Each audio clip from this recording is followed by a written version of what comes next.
Tena kukutana hivi hapo katikati, na mimi nilikuwa nimesafiri, nimeenda Iringa huko, nimeenda wapi. Sasa nimerudi hapa juzi, nadhani ni Jumamosi. Kwa hivyo ni Jumamosi, nikasema sasa tupate nafasi pia ya kujifunza baadhi ya mambo machache. Leo tuangalie kitu kidogo kinachosema wavivu wenye bidii. Wavivu wenye bidii. Sijui tuiseme hii, wavivu wenye bidii. Wavivu wenye bidii. Ndicho kitu ambacho leo natamani tukiangalie kwa ufupi. Watu wavivu lakini ni wenye bidii. Wavivu lakini ni wenye bidii. Mwaka 1986 Abraham Lincoln aliandika mambo yafuatayo. Akasema hivi: tangu kale 90% ya watu kutoka Afrika walikuwa ni wenye nguvu, bidii na akili. Huyu ni Abraham Lincoln alisema tangu hapo kale watu kutoka Afrika walikuwa ni wenye nguvu, akili na bidii. Na Abraham Lincoln aliandika akabainisha kwamba, na hii labda ndiyo sababu iliyopelekea yamkini watu kutoka Ulaya kuja kununua watumwa Afrika. Nilikuwa najaribu kuangalia bei za watumwa kwa wakati ule, ilikuwa inacheza kwenye $8, kati ya $8 mpaka 14, inategemeana na aina ya mtumwa. Kwa hiyo mtu mwenye nguvu kidogo aliuzwa bei kubwa kidogo, na mtu ambaye alikuwa anaonekana ni dhaifu aliuzwa bei ya chini. Kwa hiyo nikawa napiga mahesabu, kama wangekuja kununua sasa hivi sijui mimi ningeuza $1 ngapi. Yaani najaribu kujitathmini sasa. Ningecheza kwenye $5 hapo, 8 au 7. Kuna wengine hata tusingeuzika kabisa. Nategemeana kwa sababu walikuwa wanaangalia huyu mtu ana nguvu kiasi gani, alafu ndio wanafanyaje? Wanamnunua. Kwa hiyo Abraham Lincoln akasema Afrika ilikuwa ina watu wa design hii. Kwanza walikuwa na nguvu, pili walikuwa na bidii, tatu walikuwa na akili. Kwa hiyo hii ndio ikafanya wale watu washawishike sasa kuja kununua watumwa hapa Afrika. Lakini hii si hoja sana. Hoja yangu nilikuwa na tathmini, kama tangu kale Afrika ilikuwa ina watu wenye nguvu, akili na bidii, iliwezekanaje Afrika kuwa maskini mpaka leo? Iliwezekanaje Afrika kuwa maskini wakati Afrika ina watu wenye bidii, wenye nguvu na wenye akili? Iliwezekanaje? Nimeenda huko vijijini, huko Iringa ndani huko vijijini huko. Nimekuta kuna watu wana mashamba bwana, watu wanalima, na tunasema kilimo ni uti wa mgongo. Lakini watu ni maskini. Ukienda kule unaweza ukakaa siku 2 ukawa umeshachoka. Serikali imepelekea umeme, nikajua labda itakuwa imerahisisha maisha, lakini ukienda kule watu ni maskini. Lakini wale watu ukiangalia sana, wanaamka asubuhi saa 11 wameenda shambani. Wapo na kidumu cha maji na mihogo kwenye mfuko.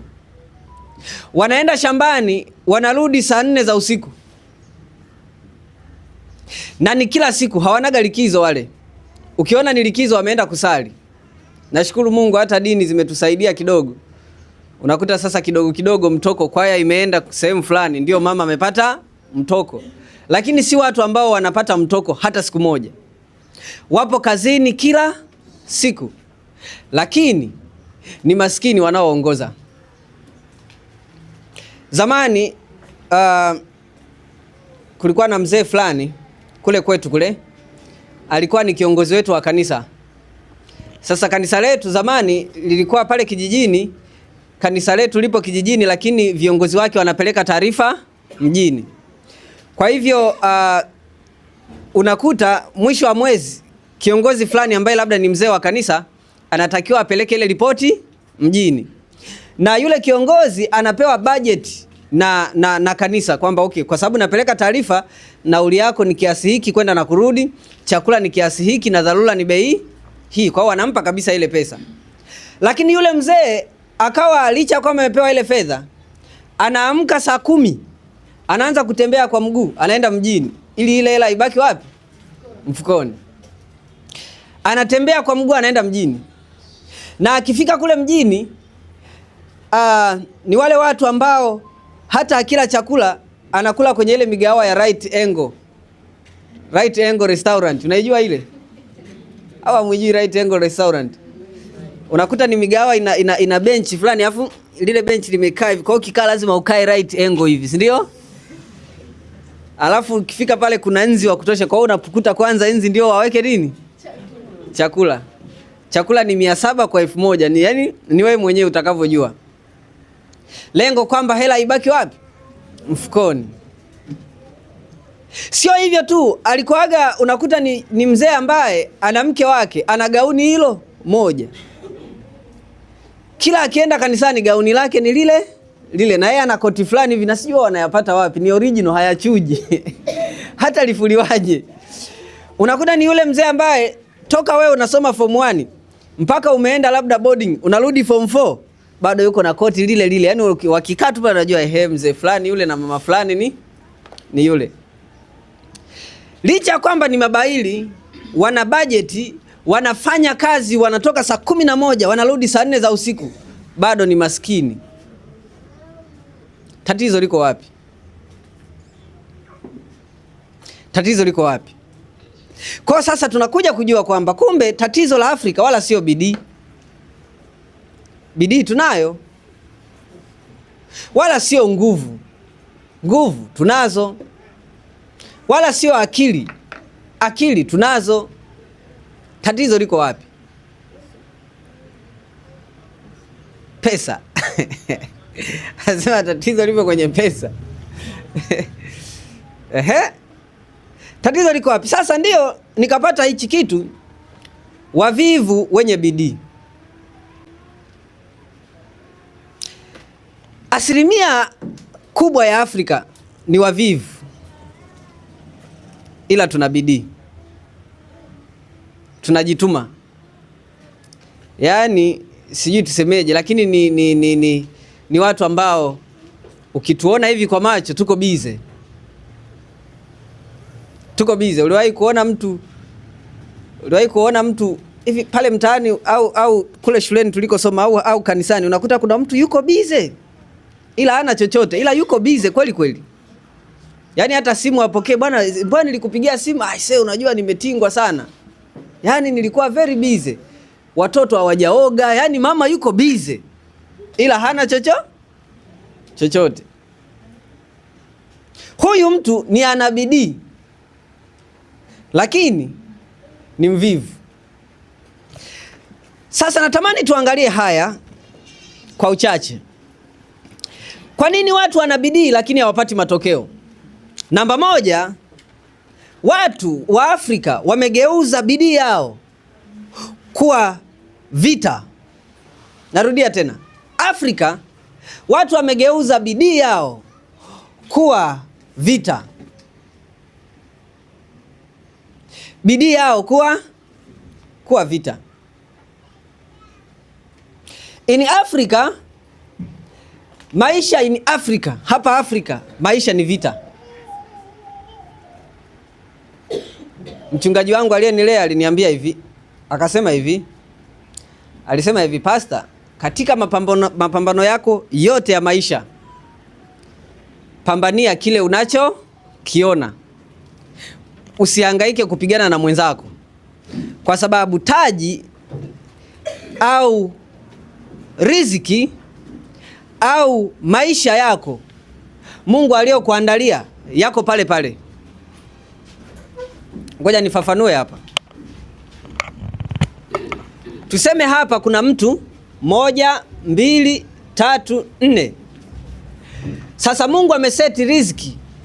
Riziki ya huyu mtu iko hapa ni 1, na huyu ni 2, na huyu ni 3, na riziki ya huyu ni ngapi? 4. Maana yake kama huyu mtu atatembea akaishia njiani, riziki yake haitachukuliwa na mtu mwingine, itabaki pale pale. Maana yake nini?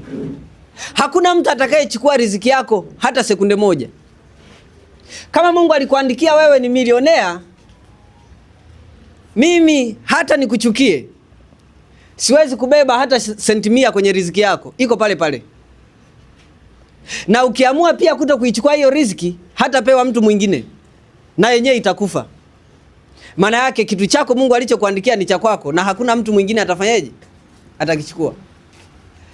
Lakini Afrika ndio mahali ambapo mtu A anapigania riziki ya mtu wa 4, na mtu wa 4 anagombania riziki ya mtu wa pili.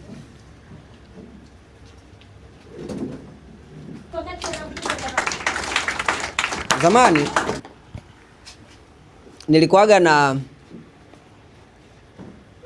kuna mtu yeye alikuwaga ni ametutangulia kidogo, alikuwa ni mtumishi ametutangulia kidogo tu. Sasa pale TikTok nadhani yeye ndo aliyenishauri mimi nifungue TikTok. Sasa yule mtu bwana, yeye alikuwa tayari anahubiri, amenitangulia. Sasa siku moja mimi nimekaa, yeye TikTok alikuwa na followers 5000 wakati ule. Sasa tumekaa mimi na yeye tunapiga story. Akasema unaona hawa watu nilionao 5000, hapa kuna watu kutoka Marekani, hapa kuna watu kutoka Kenya, si kuna watu kutoka wapi. Huwa napokea simu na alikuwa huku na wapi na wapi. Sasa moyoni mwangu mimi nikawa natamani kwamba wakati ananisimulia, huyu mtu kwa nini tusiungane kwenye chaneli yake tu tunaweka mahubiri wote. Unaona? Sasa mimi nikawa nang'ang'ania, wakati mwingine najaribu kufuatilia, wewe una shilingi ngapi? Hebu ngoja na mimi nitoe hapa tununue hiki tu tunahubiri tunaweka kwenye TikTok yako tu tunafanya hivi. Nimeng'ang'ania wale watu 5000. Kumbe mimi sijui riziki yangu imekaa wapi. Leo na watu 100,000 na ngapi? Alafu yeye bado nadhani saizi yuko kwenye 7,000. Nikajiuliza siku moja, hivi ningekuwa niliungana naye leo ingekuwaje? Tungekuwa kwenye ile 1000 ngapi? 7,000. Ni rahisi ukamuona MC Kidunda anatembelea gari yake, si ndio? Ukao natamani tushirikiane, yani kwenye riziki yake. Kumbe wewe Mungu amekuandalia V8 iko mahali. Wewe wakati wao, kwa sababu natembea kwa mguu, unatazama gari ya nani? Ya MC. Riziki ya Kidunda iko pale pale, na riziki ya kwako iko pale pale. Mtu fulani akasema Mungu alipokuwa anaumba watu anaumba kwa nyota zao, ni kama nyota. Ukiangalia nyota pale juu, nyingine inawaka sana. Ukiangalia ukikaa tu hivi, kuna nyingine inawaka sana, nyingine kama inafifia hivi, lingine linaonekana likubwa, kingine kanaonekana kadogo, si ndio? Ukiziangalia tu pale juu zilivyo. Sasa wewe usihangaike kuwa nyota ya mwenzako. Wewe ili mradi waka kwa mwanga wako. Wewe kama ni kanyota kadogo, ili mradi na wewe uko pale unawaka, no problem. Sasa Afrika tumegeuza bidii kuwa vita. Ndio maana licha ya kwamba tuna bidii bado hatuna matokeo. Kwa sababu bidii yetu ipo katika nini? Nguvu anayotumia wanawake kupambana na mashoga zao. Niliangalia siku moja mwanaume fulani alifumaniwa. Yule mama anakuambia alikodi taxi na mashoga zake kwenda kumfumania mume wake. Wanawake ukiwaambia ninaumbea, yani hata kama amelala saa 8 za usiku, bwana umelala. Sasa shoga yangu ninaumbea wako. Hebu kwanza ngoja niamke. Ile nguvu. Kwa nini tunapenda umbea? Ni kwa sababu umbea unazungumzia taarifa za watu wengine. Shoga yangu nasemaje? Kumbe ile gari ya MC bwana alihongwaga na mke wake bwana. Usiniambie. Kwa hiyo ile dharau yote ile gari ni ya watu. Hapo ndo anajisikia afadhali yani. This is what? Africa. Kwa bahati mbaya Mungu bwana anatazama mioyo ya watu. Unapopambana mwenzako asipate riziki, na Mungu anainua adui atakayepambana na wewe usipate. Kwa hiyo wote ampati. Ndio maana Mungu sisi kuna msali anasema yote unaotaka utendewe na wewe watendee wengine. Unajua kwa nini sisi wakati tunatoa kwenye kanuni ya sadaka ya kutoa, kanuni hairuhusu mtu kutoa sadaka kwa mtu anaye, yani kwa mfano mtu wa daraja la kwanza kikanuni ya sadaka hauruhusi kutoa sadaka kwa mtu wa daraja la 7. Sadaka inasema unapaswa kumpa mtu asiyeweza kukulipa, yani asiyeweza, yani let's say unampelekea mtu mjane au mtu maskini. Yani unaenda kumpa chakula mtu ambaye hana chochote cha kufanyeje? Cha kukurudishia. Hiyo ndio sadaka. Lakini ukienda kumpa mtu mwenye vitu ambaye anaweza kukurudishia, hiyo sio sadaka. Huo ni mchango. Hasa Mungu anafanyaje kazi? Maana yake kadiri unavyomfanikisha mwingine au kadiri unavyobariki wengine, na yeye anainua watu atakao kubariki wewe. Vile vile unavyozuia upo unapigana na riziki za watu, hakuna shida. Mungu naye anainua wengine wanapigana na wewe. Ndio maana hata Afrika meli ikizama, bara letu la Afrika meli ikizama huwa wanakufa wengi. Hata kama bahari iko hapa, meli imezamia hapo pembeni hapo, huwa wanakufa wengi sana. Tofauti na wenzetu. Yaani unakuta nchi kavu ni hapa, meli imetoka tu hapa, imetembea tu kama watu 50, mahali ambapo watu wanaweza kuogelea tu paka, lakini wanaweza wakafa watu 400. Unajua kinatokea nini? Meli kishazama, watu wakishaingia kwenye maji, watu wanashikana mguu. Wewe unaenda wapi? Tufe wo? Wewe unaweza kuogelea lakini kuna mwamba amekushika mguu, mwingine akakushika mkono, mwingine hata kama kuna boya, yupo jamaa anaweza hata akalipasua. Ili mradi tufe wo? This is Africa. Kwa hiyo ni hapo tu karibu hapo. Na unaweza ukalaumu ukasema mbona hawajaenda kuokoa? Nikawa naangalia wakasema huwa wanasubiri watu wanywe vikombe ndio uokozi uende. Nikasema saa zingine kwa Afrika ni halali. Hata kama ni wewe. Kwa sababu ukienda na kiboti chako pale, kiboti kinatakiwa kichukue watu 6, wataingia watu 70 na wewe utazama mtafia huko. Kwa hiyo ili mpone, subiri kwanza waishiwe nguvu, ndio uende ukafanyeje? Hata kama ni hapo karibu hapo, polisi wanatulia kwanza. Kwani ni tamaduni yetu ya Afrika. Tuna kawaida ya kukwamishana sisi. Yaani nguvu yetu sisi inatumika kuwakwamisha watu badala ya kukomaa na sisi wenyewe kwenye maono yetu. Ndio maana tunabidii lakini hatupati matokeo. Lakini namba 2, ufahamu wa namna ya kupangilia mambo kwa usahihi. Ufahamu wa namna ya kupangilia mambo kwa usahihi. Afrika ni mahali ambapo watu tunapambana, ila hatuna ufahamu wa tupangilieje, nini kianze, nini kifuatie, nini kifanyeje, kiishie. Ndio maana hata wazazi wetu, mimi mpaka leo kupika ugali niseme sijui. Sio kwa sababu mama yangu hajui. Sikuwahi kufundishwa mpangilio. Yaani Afrika ni mahali ambapo naambiwa, yaani unafundishwa kwa makofi.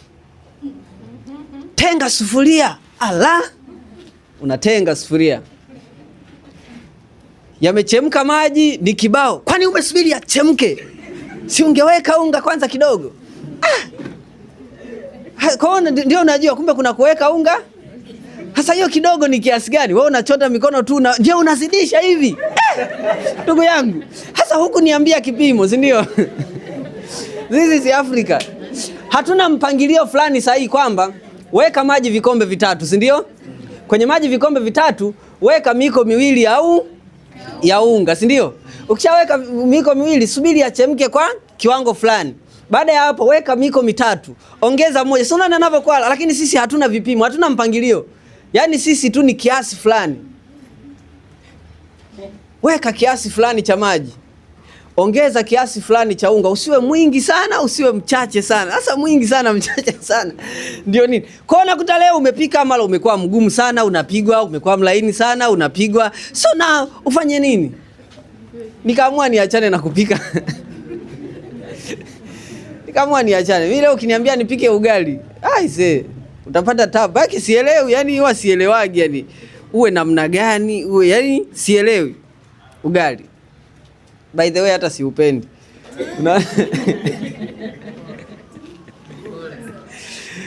Niliona comment TikTok anasema kwanza ugali sio chakula. Kienda mgawani unasema kuna chakula, sasa chakula kimeisha umebaki ugali. Au watoto nyumbani si ndio vile vile. Sasikia leo mmekula nini? Leo tumekula ugali tu. Leo hatujala chakula, tumekula tu ugali. Yaani ugali sio ugali sio chakula.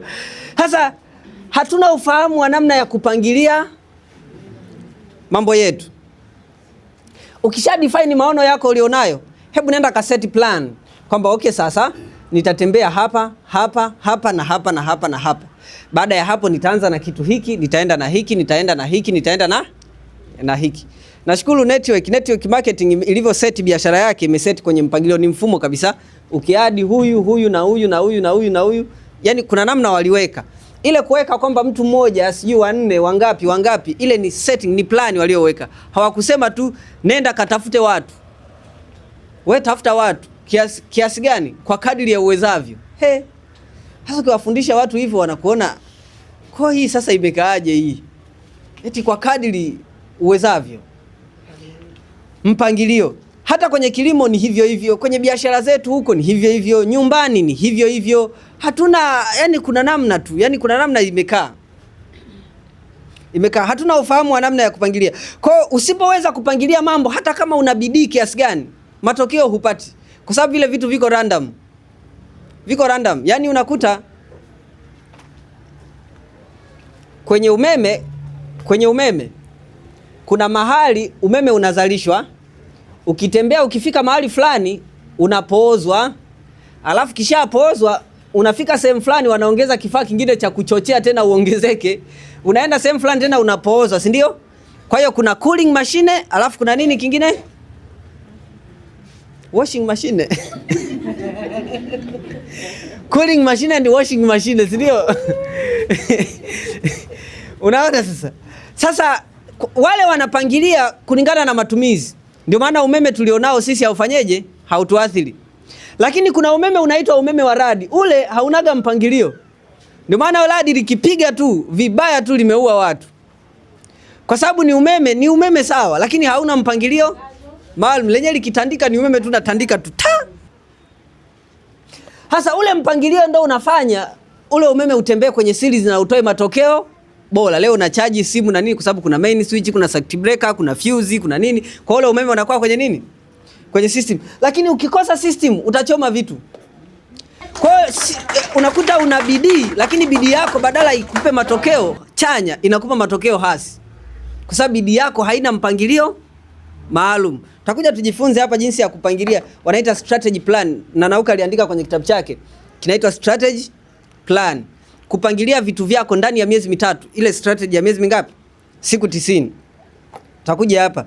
Nitaenda kuchukua kitabu chake tukitumia kama reference. Na ya mwisho ni kukosekana kwa maono halisi. Kukosekana kwa maono halisi. Kiukweli maono halisi watu hatuna. Tuna matamanio tu, tunatamani. Kwamba maybe yaani unajua kuna kale ka kitu unakatamani. Au unatamani tu. Hata mimi kwenye simu humo nimesevugi vitu vingi natamani. Kikuta dukani napiga picha, sina hata hela. Ziko tu pale. Natamani. Sasa watu hatuna maono halisi ya kile tunachokitaka. Kuna mstari wao unasema pasipo maono watu huacha kujizuia. Ukikosa yale maono yale unashindwa kufanyaje? Kujizuia. Kwa sababu umekosa maono. Unaishi tu fresh tu, vyovyote tu. Pasipo maono hata ndoa huwezi kuendesha. Kwa sababu hakuna kitu kitakachokuwa kinakusukuma muendelee kwa pamoja. Si hamna maono. Kwa hiyo ni kama mpo tu pale. Kilichowaunganisha nyie ni watoto. Nakuta sasa inafika mahali ndoa inataka kuvunjika. Yaani kidogo unajua kuna zile ndoa imefika kipindi zimeunganishwa na soul tape. Yaani kidogo tunataka kuvunjika. Yaani kama ipo kama haipo hivi Hasa wale watu ukiwaangaliaga sana hawanaga maono na hawana kitu chochote pamoja, wanaweza wakakaa wakaongelea, hawana. Yaani wao tu wamekaa tu wanaishi tu. Yaani muhimu ukiona wako pamoja wanazungumza, juaga kuna watoto.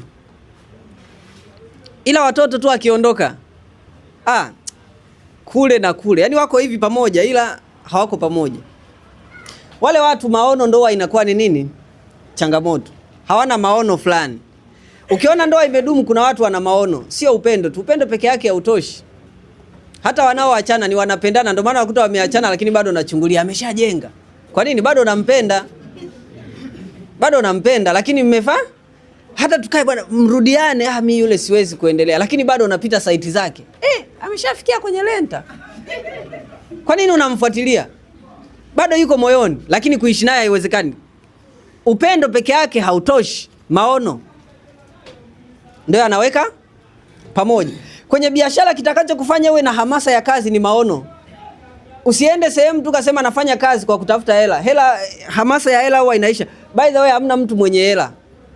Hamna mtu mwenye hela hapa duniani.